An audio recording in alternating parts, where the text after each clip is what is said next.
బిడ్డ బెయిల్ కోసం ప్రధాని మోదీకి సికింద్రాబాద్ సీటును కేసీఆర్ తాకట్టు పెట్టారన్నారు సీఎం రేవంత్ రెడ్డి. పద్మారావు పరువు తీసేందుకే ఆయన్ను పోటీ పెట్టారన్నారు. బస్తీల్లో ప్రజల కష్టాలు తీరాలంటే సికింద్రాబాద్ ఎంపీగా దానం నాగేందర్ గెలవాలన్నారు.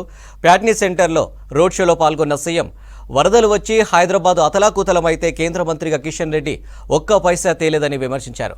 సిటీకి కృష్ణా గోదావరి జలాలు తెచ్చింది ఎవరో చర్చించడానికి సిద్ధమంటూ కేటీఆర్కు సవాల్ చేశారు. ఆశీర్వాదంతో ఖచ్చితంగా సికింద్రాబాద్ లో కాంగ్రెస్ పార్టీ గెలవబోతుంది. కేంద్రంలో మన ప్రభుత్వం రాబోతుంది. దానం నాగేందర్ కేంద్ర ప్రభుత్వంలో అత్యంత కీలకమైన భూమిక పోషించబోతున్నాడు.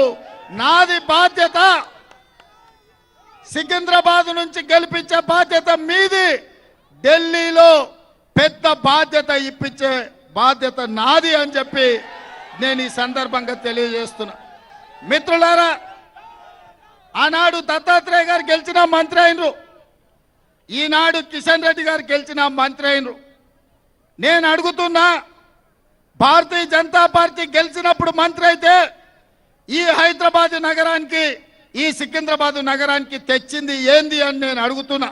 2021లో వరదలు వస్తే ఈ ప్రాంతం అంతా మూసి లోతట్టు ప్రాంతం మునిగిపోతే ఏ కుటుంబాలు కూడా, లక్షలాది కుటుంబాలు నిరాశ్రయులు అయిపోయి ఇండ్లు మునిగిపోతే కిషన్ రెడ్డి గారు చిల్లి గవ్వ కూడా తీసుకురాలి. ఆనాడు హోంశాఖ మంత్రిగా డిజాస్టర్ మేనేజ్మెంట్ ఆయన చేతిలో ఉన్న సికింద్రాబాద్కు చిల్లి గవ్వ దేలే. ఈ 5 ఏళ్ళు మంత్రిగా ఈ నగరానికి అనుమతులు దేలే, ఈ నగరానికి పెట్టుబడులు దేలే. ఈ నగరానికి వస్తున్న పెట్టుబడులను నరేంద్ర మోడీ బెదిరించి గుజరాత్కు తీసుకెళ్తుంటే అడ్డుకునే ప్రయత్నం కూడా కిషన్ రెడ్డి చెయ్యలే. కర్ఫ్యూను తరిమి ప్రశాంతత తీసుకొచ్చి హిందూ ముస్లింలు బాయ్ బాయ్ అని చెప్పి పీర్ల పండుగల మనం, గణేష్ పండుగల వాళ్ళు పాల్గొనేటట్టు మత సామరస్యాన్ని పెంచి పోషించింది, మత సామరస్యాన్ని కాపాడింది కాంగ్రెస్ పార్టీ.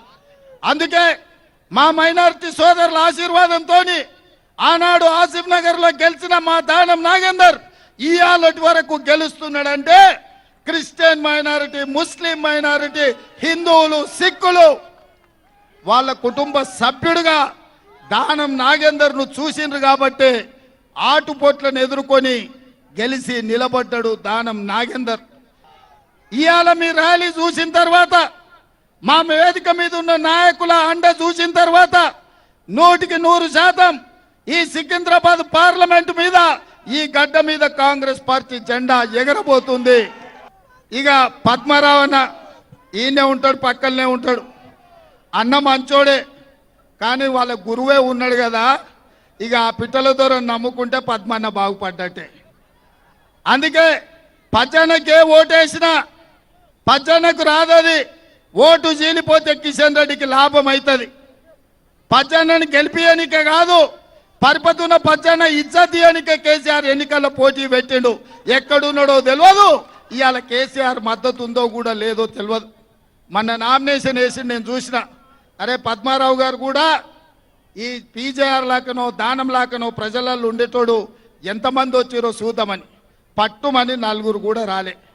అయ్యను ఫామ్ హౌస్లో వండిండు, కొడుకేమో జూబ్లీహిల్స్ గెస్ట్ హౌస్లో వండిండు. పద్మారావు నామినేషన్కి ఎందుకు రాలే అని నేను అడుగుతున్నా.